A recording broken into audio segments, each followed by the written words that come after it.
take us down to Mictum! Your Eminence. You probably don't know the origin of Ormus. I created an organization to manage and watch over those words. That's Ormus's true objective. Are you saying our devout wish to return to lost Jerusalem is all a lie? Yes.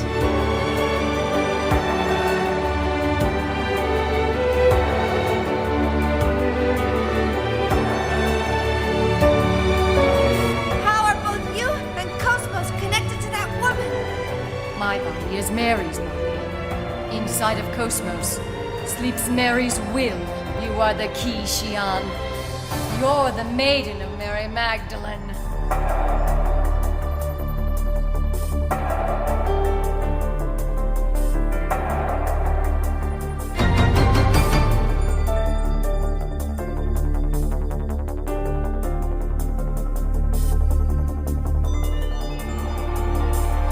Are you all right, Cosmos? Thank you. There's no need to be concerned. I am fine.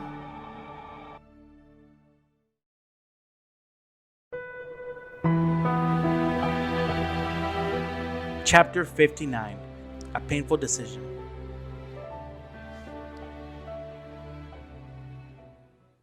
Wilhelm now knows how close he is to activating Zarathustra. All he needs is for Shion to activate it. Despite the fact that Mary awoke inside of Cosmos, not Telos, Kevin, who is with Wilhelm in front of the control terminal of Zarathustra, says that he is not worried and that everything is in their hands. Then we see the control terminal activate. It looks like a giant version of the compass of chaos and order. As it activates, humans all over the universe are turned into Gnosis and begin heading towards Zarathustra. As they approach Mictum, Abel's arc moves to surround Mictum in order to observe it better. This Gnosis phenomenon is noticed by Hammer, who says that more than 80% of the star systems of the Federation are unreachable. Whether or not this means that they've completely been wiped out by the Gnosis is unknown, but the one thing that is for sure is that humanity at this rate is nearing extinction. Julie and Shelley discover that for some reason a code similar to Lemageton is moving through the UMN at incredible speeds. Julie then informs Rubito and the rest of all these findings, including that these Gnosis popping up everywhere were traveling to and gathering on Mictum, where they're at. Chaos and Cosmary then explain that with Mary's awakening, Mictum has restored its original function, which is the reason why Zarathustra has begun to activate. Zarathustra is turning people into Gnosis in order to gather up all of the consciousness for eternal recurrence. However, the final step of eternal recurrence requires Shion's key. Her pendant, the one Kevin entrusted her with. Nobody asks Chaos how the hell he knows so much, and Cosmary tells Shion that Kevin is waiting for her ahead, but if she meets him in her current state of uncertainty, she may lose sight of herself. Shion tells her that this uncertainty is exactly why she wants to see him, and so they continue forward. Deeper into the crystalline structure, they find Kevin, who takes notice of the now awakened Mary. Kevin tells her that she understands her uncertainty and that he can give her all the answers she seeks. Then, he tells her that he once felt the same when he was a child, when Mictum was destroyed and he lost everything, including his parents. But then, as we know, Wilhelm found him and showed him the light. The mention of Wilhelm surprised Rito, as he knows this name to be Vector's CEO. Although, it's a big fucking universe. I mean, imagine someone saying, after my family died, Mark showed me the way, and immediately assuming that he means Mark Zuckerberg. Anyways, Kevin continues to explain how Wilhelm has been preparing for this since the time of Lost Jerusalem, and how he manipulated every major actor in stage, Ormus, Vector, and the Federation. After explaining his purpose for creating Cosmos, Jin is sickened at the fact that everything has gone according to his plans, and Rubito tries to get Shion to see that Kevin has been manipulating things for years, including her. Shion, however, refuses to see it, even after he tells her that he puppeteered the events of his own death in order to grow the bond between her and Cosmos. You've got to be kidding me! Everything you've done has been a lie! You're the biggest con I've ever met! Despite everything, Shion takes Kevin's bullshit apologies as Alan listens in anger in the background. Then he steps up and says that however he wants to paint it, all Kevin was doing in the end was using Shion. Kevin tells him that he was trying to save Shion, but Alan refuses to accept that Kevin can do whatever he wants, even if it is to save Shion. You refuse to accept it. Do I need to request your approval? When Kevin asks Alan if he's willing to abandon Shion and let her die, as this is the only way to save Shion, Alan is left speechless. After calling Alan pathetic, Kevin tells Shion to come towards her, telling her there is no place among Alan and the rest. I hope you're ready to hate her even more because she actually walks towards him. Rubido tries to shoot him, but Shion blocks her with a MWS. Shion? Are you serious? Yeah, that's what I'm saying, Rubido. Even though nobody fully understands what their end goal is, Jin knows that there is a shadow inside of Kevin's heart. And he knows Shion can see it too. He asks her if she really intends to go with him, and Shion expresses how confused and uncertain she is about everything at the moment. But what she does know is that nobody has saved her, and only Kevin has made a place for her. What the hell are you talking about, Shion? Jin tries to tell her that everyone has been worried about her suffering, but Shion says that this is exactly the problem. She's tired of the pity. Besides, according to Shion, Jin doesn't understand other people's feelings. As she says, If you had, Pellegrin might not have had to die. wow. Bitch move. Getting Shion's confirmation that she has made up her mind, Jin draws his sword on her. Rubido screams at him to stop, but Jin is ready to do what he must to save the universe, and he tells Shion to make sure her actions reflect that too. Shion, you've got to stop this! There's still time! You've got to listen to him, Shion. Please don't go. Despite everyone's pleas to Shion, all Shion can say is, I'm sorry. Shion! Kevin, proud of what he has done, confidently tells him to back off as their roles are now over. Like hell I will! Look, Shion, if that's what you're gonna do, I'm not holding back! I'm bringing you with us even if I have to beat you up! What ensues is a fight against Kevin and Shion. Yeah, you actually have to fight Shion. It's one of the most depressing things in the game. Even the sad music from the cutscene continues to play during the fight. After the game forces you to beat not only Kevin but also Shion, Alan jumps in the middle to try to stop it all. Both Jin and Alan tell him to step aside, but he continues trying to bring everyone to their senses. Kevin steps in and tells him that the cries of the powerless is meaningless and that his pathetic voice will reach nobody. Saying that it is impossible for them to save Shion, never mind the universe. Only he, with the power of a testament, can do so. Alan goes on to say that testaments lack resolve. They may have power, but every testament took the easy way out because of their fear of death or the harshness of reality itself, and all they're doing with their tremendous power is running away. Kevin seems to really focus on how much power he has, always going on a power trip as he continues to remind Alan that he has no power and can't even win the heart of the woman he loves. Admitting that he is a simple, weak human being, Alan tells Kevin that he will stand firm and never leave Shion behind like Kevin did. Taking this as a challenge, Kevin goes on to torture and humiliate Alan by striking him with his power with a snap of his fingers, causing him to fall into the ground with pain. What's wrong? Weren't you going to stand firm?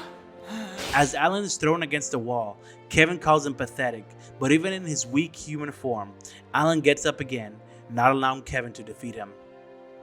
As Kevin is about to strike Alan again, Shion tells him to stop, taking pity on him as he can barely stand up on his own. Kevin mocks Alan for having the woman he loves pity him, asking him if he really wants her sympathy that badly. Then Alan wins the heart of everybody playing this game by finally having his moment and giving this speech. Sympathy?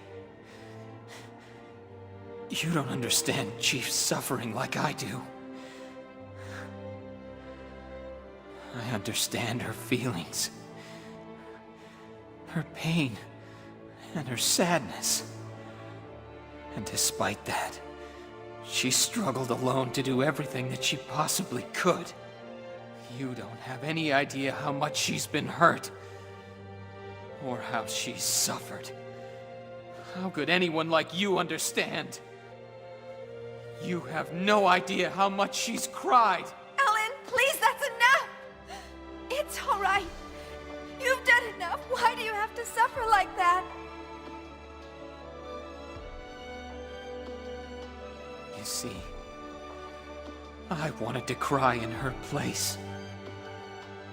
And I wanted to be the one to feel her pain. Because I wanted to spend my life together with her. I know that I may not be able to do much in this world.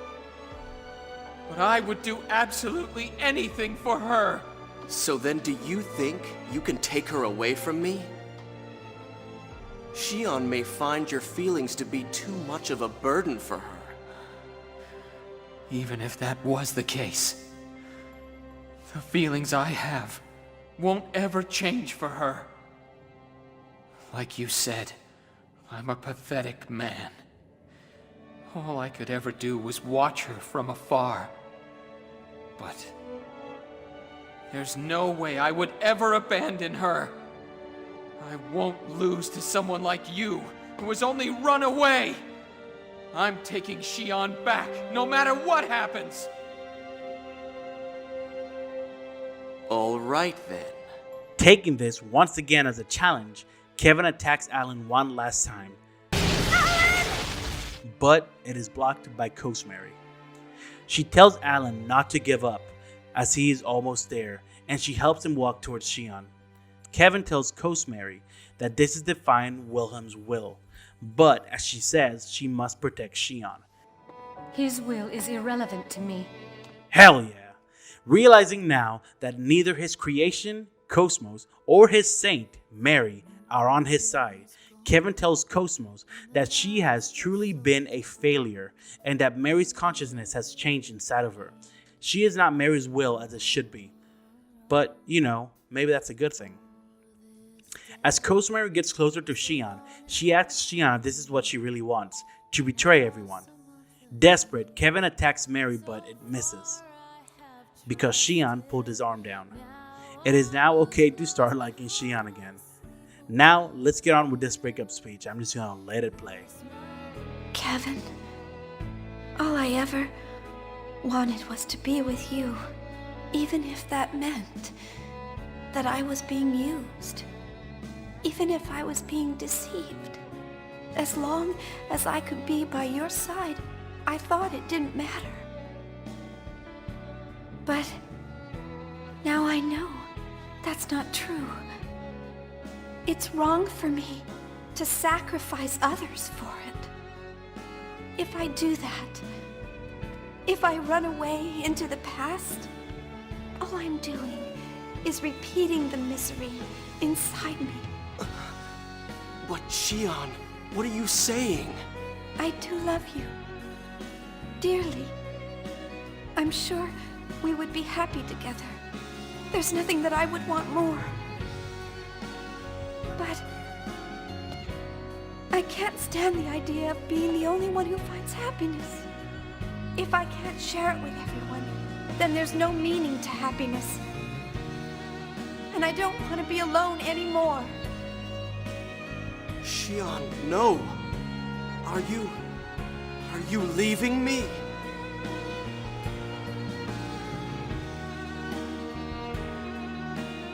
If you force me to choose, I won't hesitate.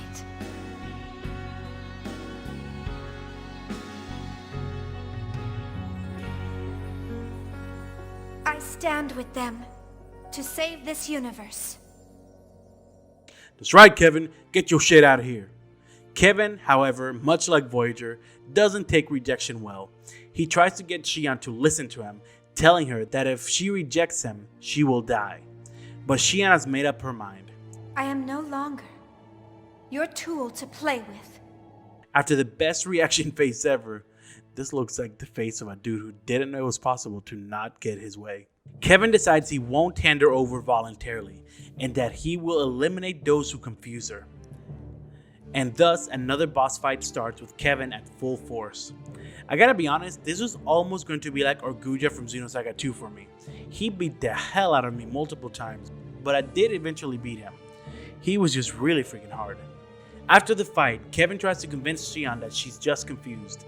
She couldn't possibly not agree with him, especially after seeing him mock and torture a helpless man who just happens to be her friend. He tries attacking Alan again, but Shion gets in the way. For all his dickishness, he really doesn't seem to be able to bring himself to hurt Shion. Then we hear Wilhelm speak to Kevin. Stand down, Kevin Winnicott. Time's up. Wilhelm! It seems I expected too much from you, Kevin.